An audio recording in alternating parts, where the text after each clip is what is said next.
Hello, Normal Virtual Choir. Tom Auger here with a conducting video, the only one for Christmas Day, December 25th, 2022. So many great songs to be sung, but we definitely want to keep the workload down because there is so much music and different videos and all sorts of things happening for the 24th, for 25th, for the January 1st. So the team is pretty overloaded. So we're going to keep it to one song this time, and that is from Voices United 73, The Virgin Mary Had a Baby Boy, which we know is full of fun, some clapping, possibly some additional instruments if anyone's feeling particularly celebratory, want to make a joyful noise. I'll leave that up to you. I've only got maybe three things that I want to say here. First of all, in the tradition of disrupting the way Norval has been singing songs forever, I do want to introduce, just to point out something that I think has been overlooked, and we can try to adjust it, and many of you will struggle because we've all been singing it the same way forever and ever and ever. But as I look at the notes here, I realize that maybe there's a way we can get just a little bit more nuanced, a little bit more accurate, and that is on the last line of the first page. The Virgin Mary had a baby boy. So I think we sing it normally. The Virgin Mary had a baby boy. So we just sit on that E flat the whole time. Do, do, do, do, do, do, do. But if you look at it, just take a look at the notes.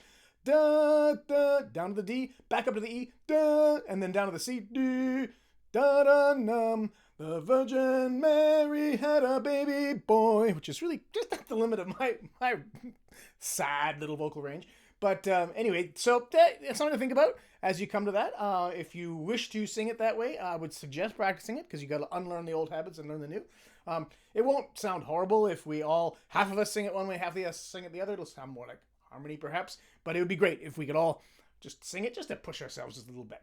So that's observation number one. Let's see. Oh, observation number two. So, oh, ho, ho, ho, whoa, whoa, whoa, whoa, whoa, what was that?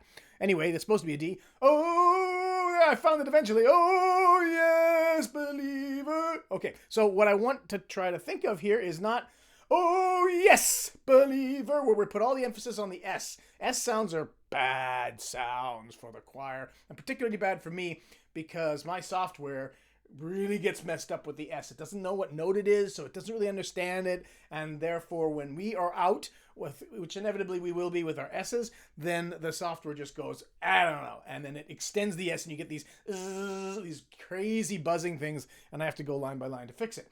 But what we really want to do, especially, on this note, but on any note where we've got that vowel and the consonant, is to dwell on the vowel. That's where the sound comes from. That's where the musicality comes.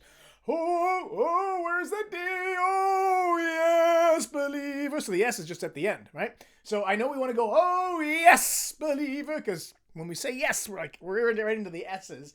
But as a singer, we should try to be, oh, yes, believer. And we should try to hit those notes as well, which is something that I'll just have to practice after this conducting video.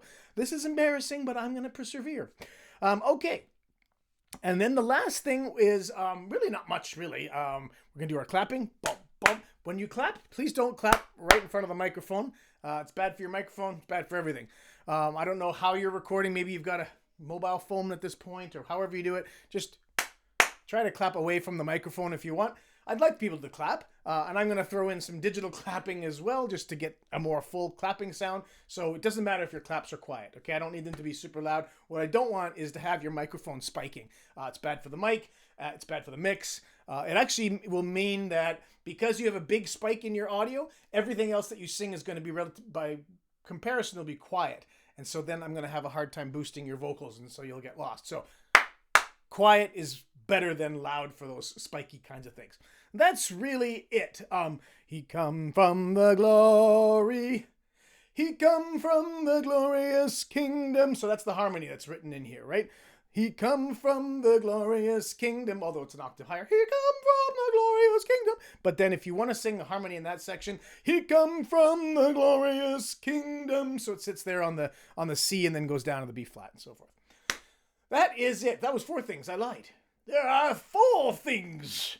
Monty Python quote, anyone? Anyway, never mind. Let's get on with the singing. I will hopefully not sing too loud because apparently my voice is just not up for it after all my cheering for Argentina. Go Messi. All right, enough of that. Oh, and Alan has a fairly lengthy intro here, so just wait for it and let it unfold naturally, and then at the end of every verse he has that little intro that he does, which is quite nice. So here we go.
Christmas, everybody. Thank you for an incredible 2022, and I look forward to 2023 with y'all.